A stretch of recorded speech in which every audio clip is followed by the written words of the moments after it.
TNPSC information உங்களை அன்புடன் வரவேற்கிறது. இப்போ பார்க்க போகிறது டிஆர்பி நோட்டிஃபிகேஷன் லா அசிஸ்டன்ட் ப்ரொஃபஸர். அதில் வந்து ஒரு நோட்டிஃபிகேஷன் அப்படின்றது வந்திருக்கு.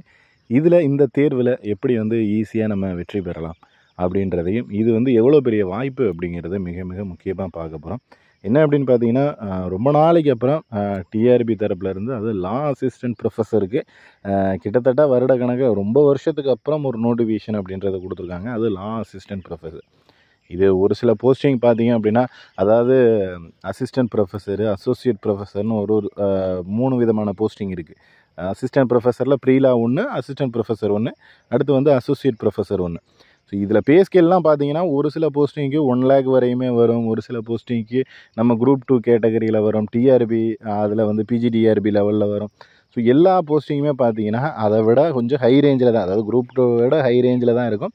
ஆல்மோஸ்ட் குரூப் 1 அந்த ரேஞ்சுக்கு வந்து பே ஸ்கேல் அப்படின்றது கொடுப்பாங்க. 50,000 பேசிக் பே அப்படிங்கிறது அந்தளவுக்கு வரும். ஸோ இது வந்து பார்த்திங்க அப்படின்னா நார்மல் சான்ஸ் எல்லாம் கிடையாது. மிகப்பெரிய யாருக்குமே கிடைக்காத ஒரு வாய்ப்பு அப்படின்னு தான் சொல்லலாம். அதை விட மெயினாக பார்த்தீங்க அப்படின்னா, மற்ற போஸ்டிங், அதாவது நீங்கள் டிஆர்பியில் எழுதக்கூடிய மற்ற போஸ்டிங்கை விட இதில் வந்து காம்படிஷன் அப்படின்றது மிக மிக குறைவு. ஏன்னா அதற்கான குவாலிஃபிகேஷன் அப்படின்றது இருக்கணும். அந்த குவாலிஃபிகேஷன் இருக்கிற நபர்கள் ரொம்ப கம்மியான எண்ணிக்கையில் தான் இருப்பாங்க. ஸோ அந்த குவாலிஃபிகேஷன் இருக்கிற நபர்களோட மட்டும்தான் நீங்கள் வந்து போட்டி அப்படிங்கிறது, உங்களுடைய போட்டி அப்படின்றது இருக்கும். ஸோ அதனால் முடிஞ்ச வரைக்கும் நல்ல எஃபர்ட் போட்டு நல்லா நீங்கள் ப்ரிப்பேர் பண்ணினீங்க அப்படின்னா கண்டிப்பாக ஒரு நல்ல மார்க் வாங்கலாம். ஸோ அதாவது நீங்கள் வந்து தனியாக போய் படிக்கணும் அப்படின்றதெல்லாம் நான் சொல்லலை. நம்ம வந்து ஸ்டடி மெட்டீரியல் அப்படின்றத ப்ரொவைட் பண்ணுறோம். தேவை இருக்கிற நபர்கள் இங்கே டிஸ்பிளேல தெரிகிற கான்டாக்ட் நம்பருக்கு கால் பண்ணிவிட்டு அமௌண்ட் பே பண்ணிவிட்டு வாங்கிக்கலாம். பட் நீங்கள் உங்களுக்கான ஒரு எஃபர்ட் அப்படின்றது ஒன்று இருக்குங்க. அதாவது நீங்கள் ஒரு தேர்வு எழுதுறீங்க அப்படின்னா, ஒரு எக்ஸாம்பிளாக ஒரு 100 மார்க்குக்கு தேர்வு வைக்கிறாங்க அப்படின்னா, மினிமமாக யாராக இருந்தாலும் எப்படியும் ஒரு 50 மார்க் அப்படிங்கிறது நீங்கள் வாங்குவீங்க. ஸோ நீங்கள் வந்து சுத்தமாக வாங்க மாட்டீங்க அப்படின்றத நான் சொல்லலை. ஸோ 50 மார்க் வாங்குகிற இடத்துல கொஞ்சம் படிக்கிறது மூலயமா ஒரு 10 மார்க் அதிகமாக, ஒரு 55, ஒரு 60, 65 அப்படின்னு வாங்கும்போது அது வந்து உங்களுக்கு பெனிஃபிட்டாக இருக்கலாம். ஏன்னா மேபி வந்து கட் ஆஃப் மார்க் அப்படின்றது நீங்கள் படிக்காமல் போய் எழுதுறீங்க, கட் ஆஃப் மார்க்கு 55 வருது, ஆனால் உங்களோட மார்க் ஒரு 50.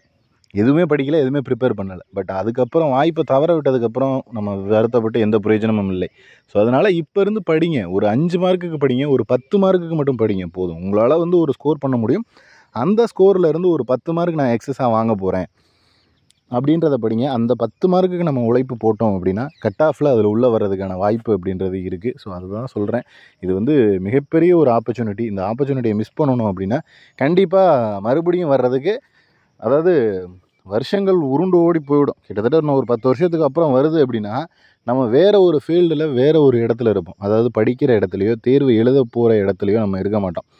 அப்படியே டோட்டலாக லைஃப் ஸ்டைலே சேஞ்ச் ஆகிடும். வேறு மாதிரியான ஒரு இடத்துல, இல்லை வேறு மாதிரியான ஒரு லைஃப் ஸ்டைலில், வேறு மாதிரியான ஒரு சூழ்நிலையில் இருப்போம். ஸோ படிக்கிற சூழ்நிலை அப்படின்றது அமையாது.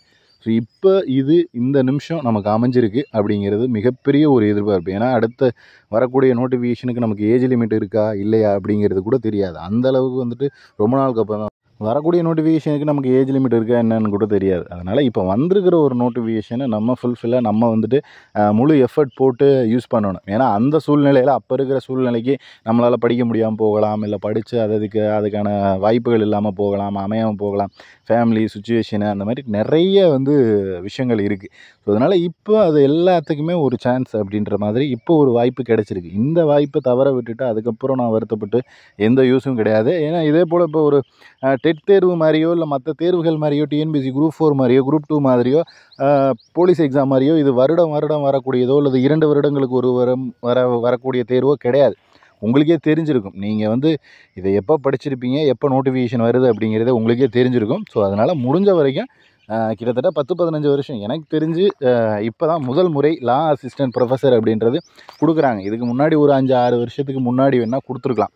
ஸோ அதுவும் வந்து பெருசாக ஒரு நோட்டிஃபிகேஷனாக ஒரு வேக்கண்ட் அந்த மாதிரிலாம் எதுவும் காமிக்கல. ஓகேவா? இப்போ தான் முதல் முறை அப்படின்றது ப்ராப்பராக ஒரு நோட்டிஃபிகேஷன் அப்படின்றது வந்திருக்கு. ஸோ அதனால் இதில் வந்து ஃபுல்ஃபில்லாக நீங்கள் எஃபர்ட் போட்டு படிச்சிங்க அப்படின்னா கண்டிப்பாக இதில் வேலைக்கு அப்படின்றது போகலாம். ஸோ இதில் வந்து காம்படிஷன் மிக மிக குறைவு. அதனால் ஈஸியாக உள்ளே போயிடலாம் தான். உங்களுக்கு வந்து பார்க்குறதுக்கு தான் ரொம்ப கஷ்டமாக இருக்கும். சிலபஸ் எல்லாம் ஹெவியாக இருக்கிற மாதிரி இருக்கும். அதனால் கொஞ்சம் பயப்படாமல் நீங்கள் ஃபுல் எஃபர்ட் போட்டு படிச்சிங்க அப்படின்னா கண்டிப்பாக வந்து உள்ளே போகலாம். அதே போல் ஃபுல் சிலபஸுமே கவர் பண்ணுற மாதிரி, இன்க்ளூடிங் தமிழ் எலிஜிபிலிட்டி டெஸ்ட்டு. ஏன்னா வந்து நிறைய பேருக்கு நிறைய விஷயங்கள் தெரியும், நிறைய படிச்சிருப்பாங்க. பட் தமிழ் எலிஜிபிலிட்டியில் ரிஜெக்ட் ஆகி வெளியில் வந்துடுவாங்க. ஸோ அந்த மாதிரி இல்லாமல் நம்ம தமிழ் எலிஜிபிலிட்டி டெஸ்ட்டு அதையும் ஃபோக்கஸ் பண்ணி அதற்கான மெட்டீரியல் அப்படின்றதும் ப்ரொவைட் பண்ணுறோம். ப்ளஸ் உங்களோட சப்ஜெக்ட் பேப்பர் உங்களுக்கு வந்து சப்ஜெக்டில் A to Z சிலபஸில் என்ன டாபிக் கொடுத்துருக்காங்களோ அதில் வந்து ஒரு லைனை கூட ஒரு வார்த்தையை கூட ஒமிட் பண்ணாமல் எல்லா டாபிக்ஸுமே கவர் பண்ணி மெட்டீரியல் அப்படின்றது ப்ரொவைட் பண்ணுறோம். ஸோ ஒன்லைனராக தான் கொடுக்குறோம். அப்படிங்கிறப்ப படிக்கிறது ரொம்ப ரொம்ப ஈஸி. ஏன்னா ரொம்ப நாள் பிரேக் ஆகிடுச்சுன்னா கூட ஈஸியாக படிக்கலாம். ஸோ அதுக்காக தான் கொடுக்குறோம். தேவை இருக்கிற நபர்கள் கான்டாக்ட் பண்ணுங்கள். நெக்ஸ்ட் அடுத்த வீடியோவில் பார்க்கலாம். தேங்க்யூ.